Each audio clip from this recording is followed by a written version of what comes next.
Hi நண்பர்களே, எல்லோரும் எப்படி இருக்கீங்க? அதாவது மஜாவுக்கு மஜாவும் இருக்குது, ஃபன்னுக்கு ஃபன்னும் இருக்குது. அப்படிப்பட்ட சினிமா அப்டேட்டை பற்றி தான் இன்றைக்கி நம்ம பார்க்க வந்திருக்கிறோம். குறிப்பாக பார்த்திங்கன்னா, நம்ம சூர்யாவுக்கு அவார்டு கொடுக்கும்போது ஏஆர் ரஹ்மானுக்கு அவார்டு கொடுத்தது, தளபதிக்கு இந்த திரைப்பட விழாவில் ஏதாவது பட்டங்கள் கொடுத்தாங்களா, அவார்டு கொடுத்தாங்களா, அதெல்லாம் பற்றி இன்றைக்கி நம்ம வீடியோ பார்க்கலாம். கண்டிப்பாக ஃபன் இருக்குது காய்ஸ். முக்கியமான ஃபன்னை நம்ம வீடியோவை பார்க்கலாம். ஃபஸ்ட் டைம் சேனலுக்கு வந்துக்கோங்க, சப்ஸ்கிரைப் பண்ணிக்கோங்க. தினமும் போடுற சினிமா அப்டேட்டை தமிழில் தெரிஞ்சுக்கோங்க. இந்த சினிமா அவார்டை பொறுத்த வரைக்கும் ஏஆர் ரஹ்மான் இருக்கட்டும், கார்த்தியெல்லாம் 2 அவார்டு வாங்கினார். ஆனால் இது எந்த வருஷத்துக்குன்னு சொல்லி மென்ஷன் பண்ணல.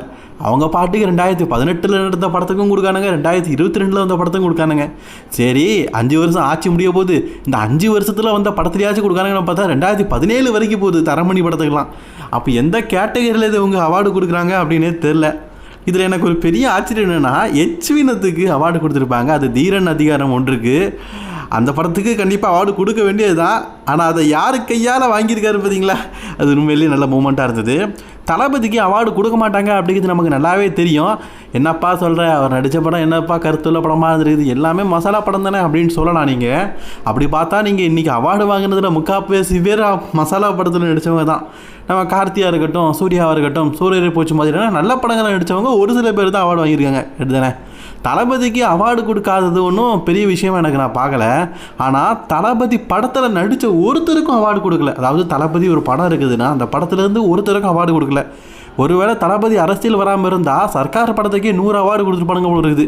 அதுலேயும் டிவியை தூக்கி எறிஞ்சவர், மிக்சியை தூக்கி எறிஞ்சவர், முருகதாஸுக்கெல்லாம் பல அவார்டு கொடுத்துருப்பாங்க போல இருக்குது. கார்த்தியை விட்டு தள்ளுவோம். இதில் வசமாக மாட்டினது நம்ம சூர்யா சார் தான்.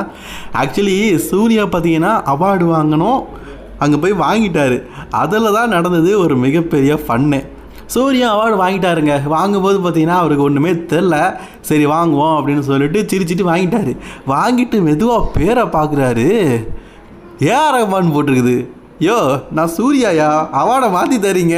அதாவது கொட்டை எழுத்தில் தமிழில் தான் எழுதிக்குது. சரி, இங்கிலீஷ்னாலாச்சு கிராமர் மிஸ்டேக்கு ஏதாவது சொல்லலாம். திரு ஏஆர் ரஹ்மான்னு போட்டிருக்குது.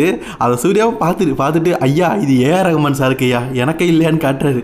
யோ, வாங்கிட்டு பேசாமல் போய் உட்காரியான்னு சொல்லிட்டு அனுப்பி விட்டானுங்க. ஆனால் சூர்யா தான் குசும்புக்காரனாச்சே. கீழே இறங்கின உடனே சார் உங்கள் அவார்டு என்கிட்ட தந்துட்டாங்க, உங்களுக்கு அவார்டு இல்லை அப்படிங்கிற மாதிரி கீழே போய் ஒரு தங் லைஃப் பண்ணியிருப்பாரு பாருங்களேன்.